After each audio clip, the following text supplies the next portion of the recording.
I was sitting at my desk in my apartment in Bangkok when I got an email that made my blood run cold. Someone was offering condolences about my death.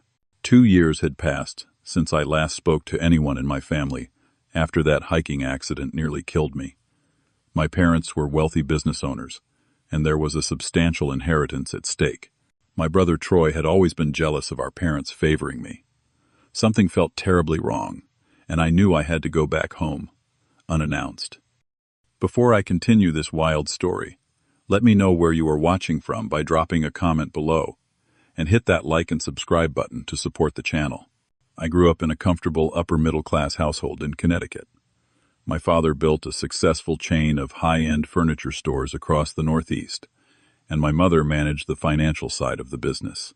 They worked hard to provide for Troy and me, making sure we had every opportunity possible. I took full advantage of those opportunities, graduating with honors in computer science and landing a great job at a major tech company. I was always the son who seemed to have everything together. When my father turned 60, he sat us down for a serious discussion about the future of the family business and assets. He had created a trust that would be divided between Troy and me, but with a larger portion allocated to whoever would take over the business. Given my business background and Troy constantly jumping between careers, it was clear I would likely be the successor. This clearly bothered Troy, though he tried to hide it behind congratulatory words. My passion outside of work was always the outdoors. Hiking the most challenging trails gave me a sense of accomplishment that even my professional achievements could not match. The mountains provided clarity when life got complicated, and I made it a point to tackle at least one major trail every few months. My parents supported this hobby, though they always worried about the more dangerous hikes. When I received an offer to lead a development team for our company expansion in Southeast Asia, I knew it was an opportunity I could not pass up. My parents were supportive as always, though sad I would be so far away. Troy seemed unusually interested in my plans, asking detailed questions about how long I would be gone and how often I would return to visit. My relationship with Troy had always been complicated. 2 years younger than me, he grew up in what he perceived as my shadow. While I excelled in school sports and later in my career, Troy struggled to find his path. He attempted college 3 times, dropping out each time to pursue what he called entrepreneurial ventures.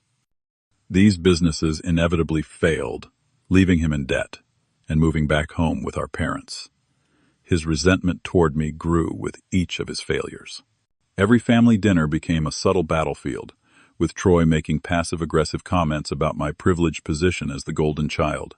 Our parents tried to support him, equally funding his business ideas and encouraging his efforts, but Troy always felt it was never enough compared to what they gave me.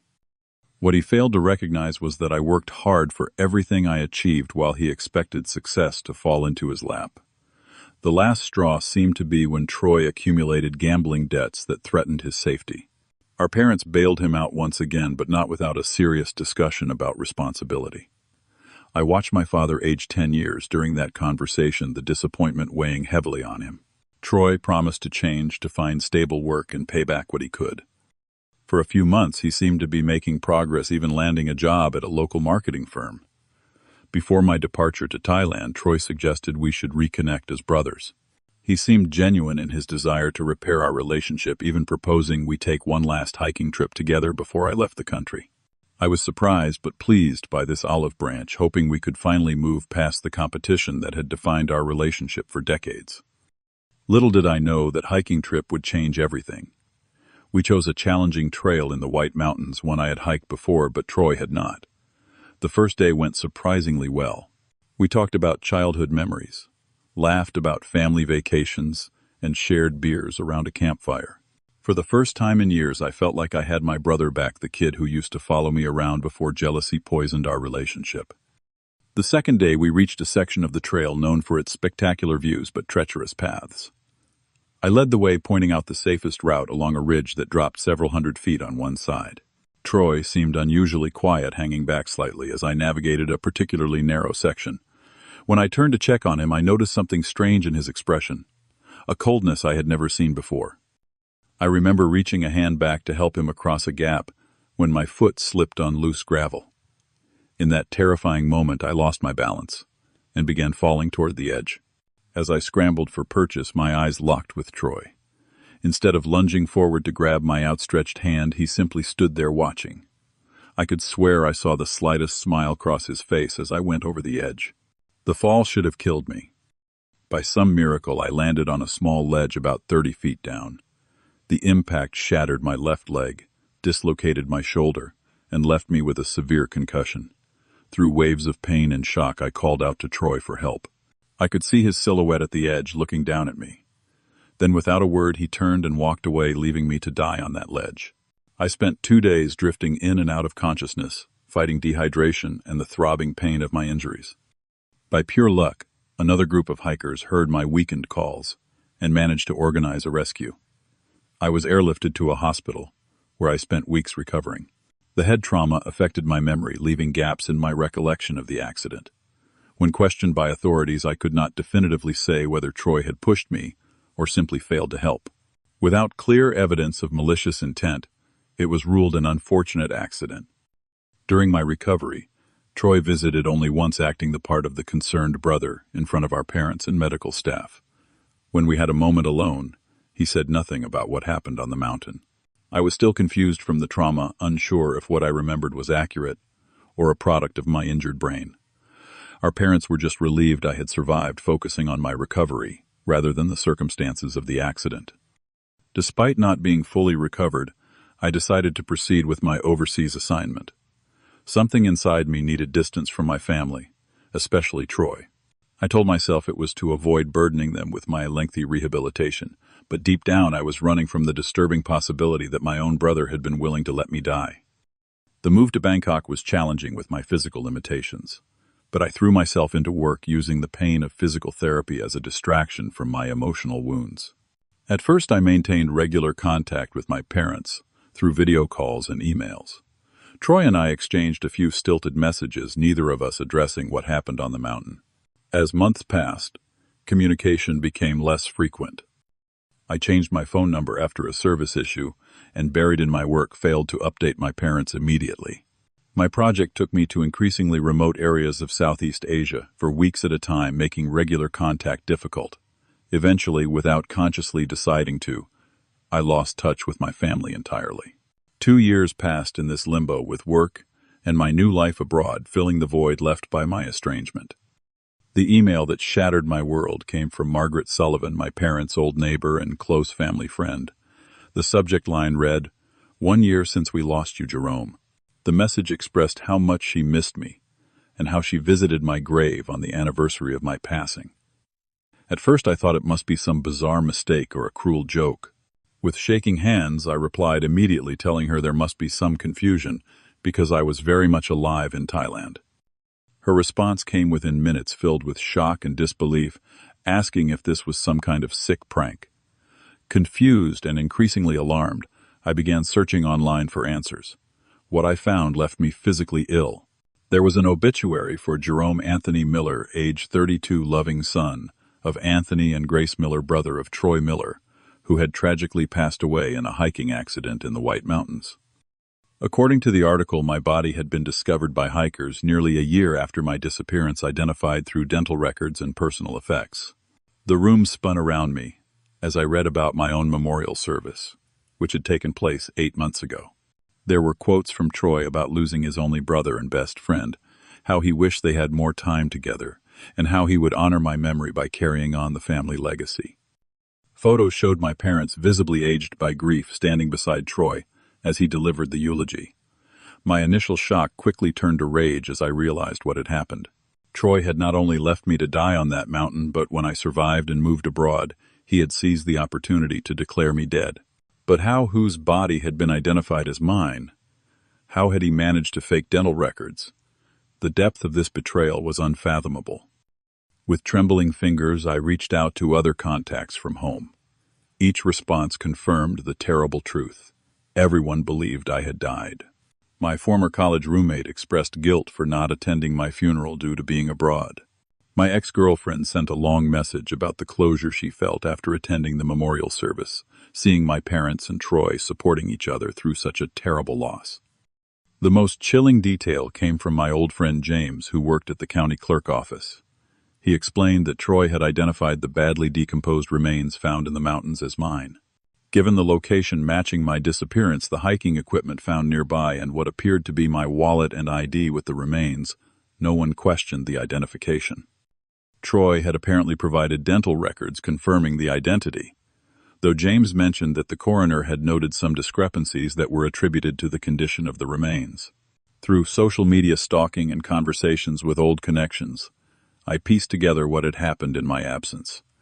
6 months after my supposed remains were found, my father had a minor stroke, likely brought on by grief.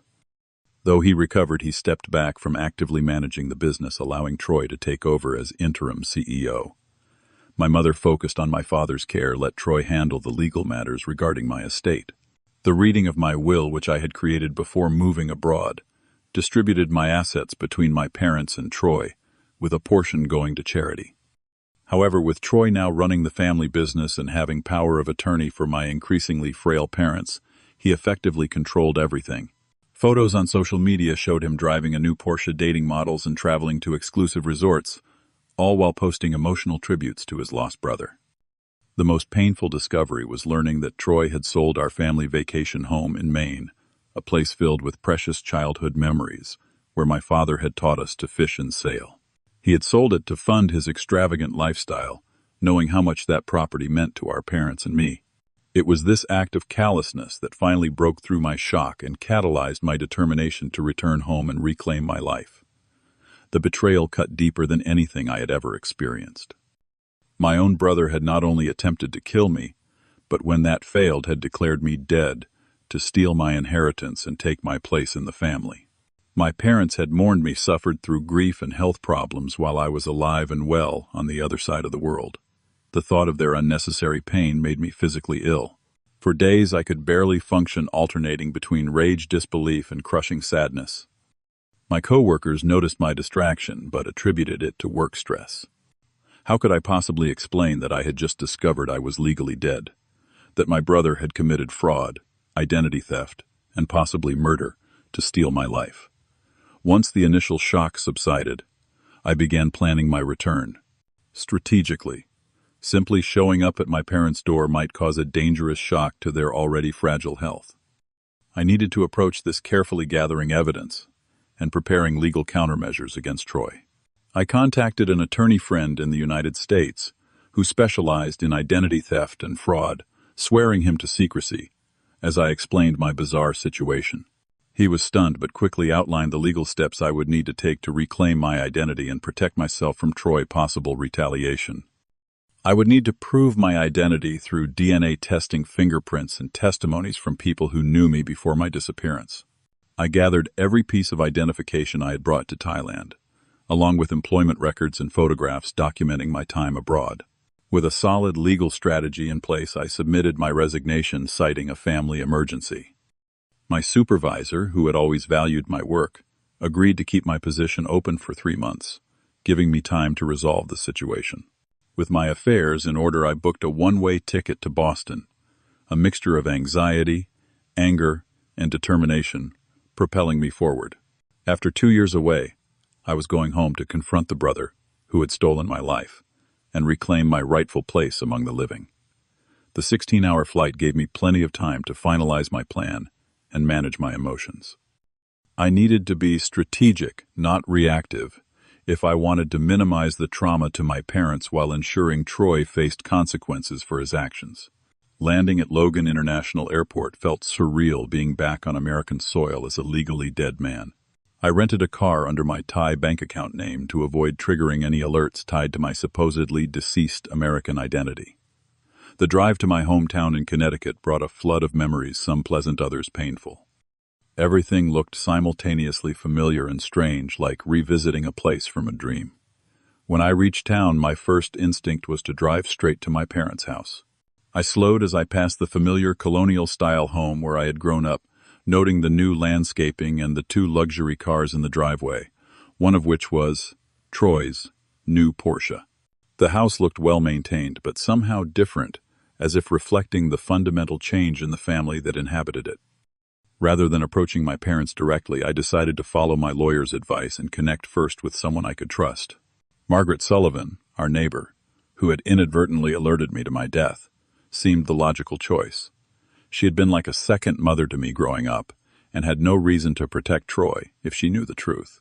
I parked a block away from her house and approached on foot hood, up despite the warm weather, irrationally afraid of being recognized as a ghost. When Margaret opened her door to my knock, her face went through a remarkable transformation from polite inquiry to shock to disbelief to a strange kind of fearful hope. "Margaret, it's really me," I said softly, removing my sunglasses. "I am not dead," Troy lied to everyone. She reached out a trembling hand to touch my face, then pulled me inside, quickly closing the door and drawing the blinds before turning to embrace me with a sob. After her initial shock subsided, Margaret listened intently as I explained everything from the hiking accident to my life abroad and the discovery of my alleged death. "Your parents have been through hell, Jerome," she said, wiping tears. "Your father had a stroke shortly after your memorial service. He recovered, but he is not the same man. Your mother holds it together for him, but I know she cries herself to sleep. And Troy," she paused, her expression hardening. "Troy transformed overnight from the failing sun to the perfect heir. He talks about honoring your memory, but within months he was spending money like water and making changes to the business your father spent decades building." Margaret filled me in on crucial details I had missed. Troy was throwing himself a lavish birthday party that weekend, ostensibly a charity event in my memory to benefit hiking safety education. Everyone who mattered in town would be there, including my parents. It would be the perfect opportunity to reveal myself and confront Troy publicly with witnesses who could protect my parents from the shock while preventing Troy from spinning more lies. With Margaret's help, I spent the next 2 days preparing. She connected me with our family doctor, who agreed to meet privately to confirm my identity and to be present when I revealed myself to my parents, monitoring their health during the shock. My lawyer arrived from Boston with the necessary legal documents to begin the process of legally resurrecting me. Margaret also helped me gather clothes appropriate for the upcoming party, as I had packed hastily and lightly for my return. The night before the party, I barely slept, rehearsing what I would say, how I would approach the situation to minimize trauma while maximizing justice. My anger toward Troy had not diminished, but I was determined to handle this with as much dignity as possible for my parents' sake. The party was held at the country club where we had celebrated every major family event. Margaret drove me, keeping me hidden until the perfect moment. Through the window I could see the elegantly decorated ballroom with a large portrait of me displayed prominently beside the entrance, surrounded by flowers. The sight of my own memorial display sent chills down my spine. We waited in a service corridor as Troy began his speech. Through the partly open door I could see him standing at a podium, dressed in an expensive suit, my parents seated at the table of honor beside him. They had aged terribly in the 2 years since I had seen them, grief etching deep lines in their faces. "This charity means so much to me," Troy was saying in a practiced, sorrowful tone. "When we lost Jerome on that mountain, I lost not just my brother, but my best friend. His passion for the outdoors lives on through this foundation, which will help prevent similar tragedies and ensure other families don't experience the loss we have endured." The crowd murmured appreciatively, many wiping away tears. Troy continued, raising a glass. "To Jerome, whose spirit guides everything I do now. I promise to make you proud, brother, by carrying on the Miller legacy with the same integrity and vision you would have brought to it." That was my cue. With a steadying breath, I pushed the door open and walked directly into the center of the ballroom. For a moment, no one noticed me, attention fixed on Troy at the podium. Then, as heads began to turn, a wave of gasps and shocked exclamations rippled through the crowd. Troy stopped mid-sentence, his champagne glass freezing halfway to his lips as he spotted me. The color drained from his face, and for a split second, genuine fear flashed in his eyes before he managed to compose himself. "What kind of sick joke is this?" he demanded, his voice cracking slightly. "Who are you?" I kept walking, until I stood directly before my parents' table. My mother stared at me, one trembling hand covering her mouth, tears already streaming down her face. My father seemed frozen, his expression a mixture of disbelief and fragile hope. "Mom, Dad," I said softly, "it's really me. I did not die on that mountain. Troy left me there, but I survived." The room erupted in confused chatter. Troy rushed down from the podium, motioning frantically to security personnel near the doors. "This man is clearly disturbed," he shouted over the noise. "Security, remove him immediately." 2 security guards moved toward me, but Margaret and our family doctor intercepted them, the doctor announcing loudly that he could confirm my identity. My lawyer stepped forward as well, introducing himself and stating that he had legal documentation regarding my identity. My father rose shakily to his feet, steadying himself on the table. "Son," he whispered, his voice breaking on the word. "Is it really you?" Before I could answer, my mother was out of her chair, caution abandoned, as maternal instinct overrode everything else. She reached for me, her hands touching my face, my shoulders, as if to convince herself I was solid and real. "I know every inch of my son's face," she declared with sudden strength. "This is Jerome. This is my son." Troy attempted to pull her away. "Mom, this is impossible. We identified his body. We buried him. This man is an imposter trying to scam us." I turned to face my brother directly. "No one is being scammed except everyone in this room by you, Troy. I survived the fall when you left me on that mountain. I was rescued and recovered in the hospital. I went to Thailand for the job as planned. I have proof of my identity and my life there for the past 2 years. As if on cue, my lawyer opened a portfolio displaying my passport, employment records, and photographs documenting my time abroad. People began to gather around, murmuring in astonishment as they recognized me in the recent photos. Troy continued to protest, but his voice had taken on a desperate edge. The security officers, now uncertain, looked to my father for direction. "Dad, please," Troy begged. "This is cruel. Some con artist is manipulating you during your grief." My father had not taken his eyes off me. "When I was 10, he said slowly, "you fell from the treehouse and broke your arm in 2 places. You have a scar on your right forearm that looks like a question mark." Without hesitation, I rolled up my sleeve, revealing the distinctive scar. There were more gasps from the onlookers. "When you were 16, my father continued, gaining confidence. You crashed my car trying to impress a girl named Stephanie. You were so afraid to tell me that you mowed lawns all summer to pay for the repairs before I noticed." I nodded, a lump forming in my throat at this unexpected verification of my identity through shared memories only my father would know. Troy made one last desperate attempt. "Anyone could have researched these stories," he shouted, looking around wildly for support that was no longer there. My mother, still holding on to me, as if afraid I might disappear, turned to Troy with dawning horror. "What have you done?" she whispered. The security guards reading the room moved away from me and instead positioned themselves near Troy, who was now backing toward the exit. "I never meant for anyone to get hurt," he stammered. "Jerome was supposed to die in that fall. When he did not, and then lost touch with everyone, I saw an opportunity. That hiker they found in the same area, with unidentifiable features, it was just too perfect. I paid someone at the coroner's office to swap dental records. The family business was always meant to be mine anyway." The confession, blurted out in panic, brought stunned silence to the room. Troy, realizing what he had admitted, turned to flee, but the security guards blocked his path. Someone had already called the police, who arrived minutes later to take statements, and eventually escort Troy away in handcuffs, charged with fraud, identity theft, and attempted murder. The rest of the evening passed in a blur of tears, embraces, explanations, and reunions.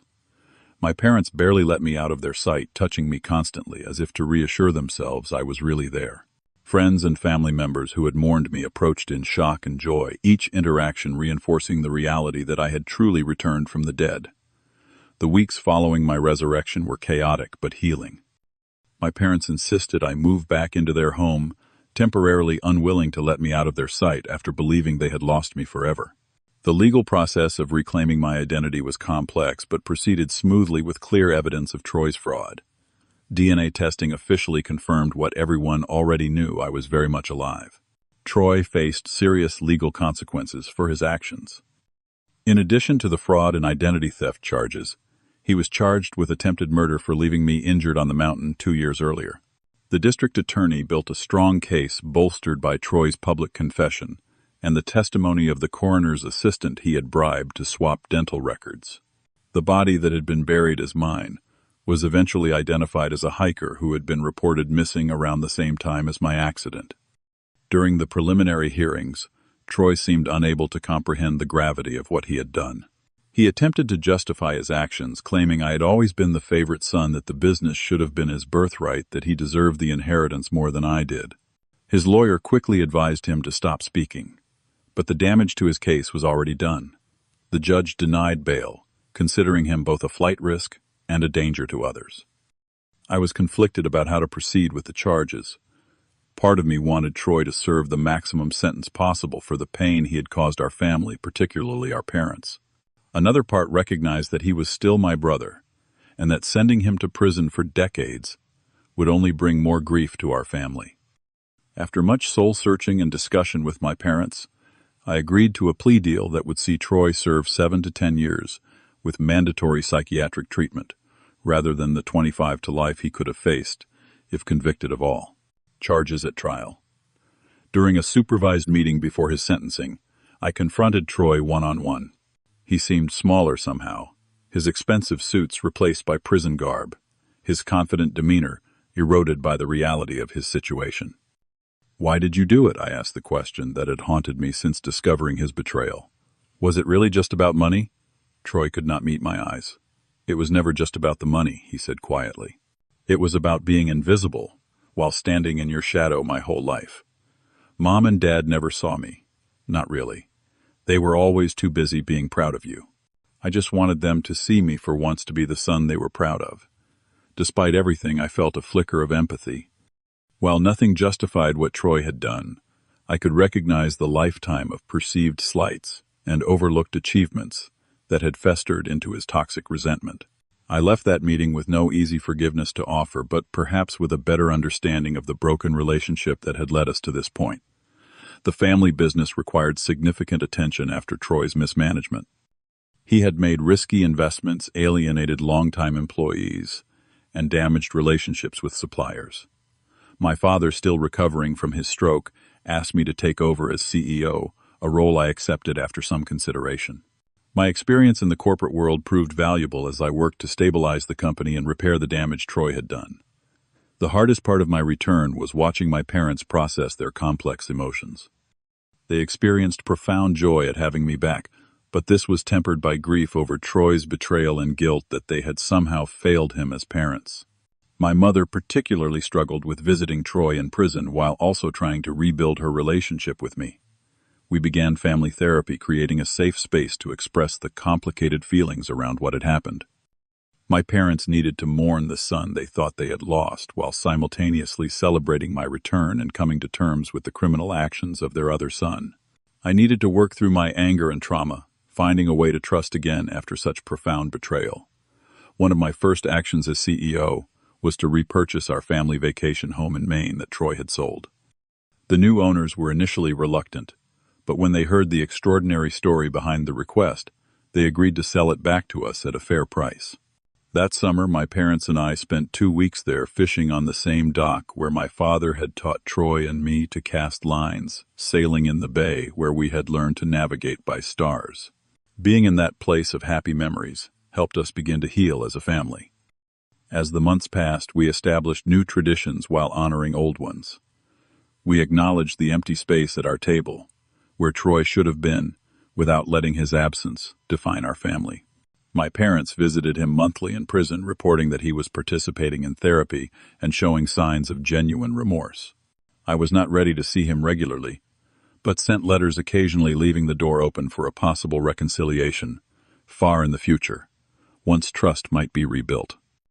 The experience of being declared dead and then returning to life gave me a unique perspective that changed me profoundly.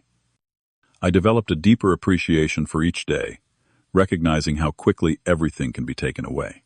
Material possessions and career achievements seemed less important than the connections I made with others.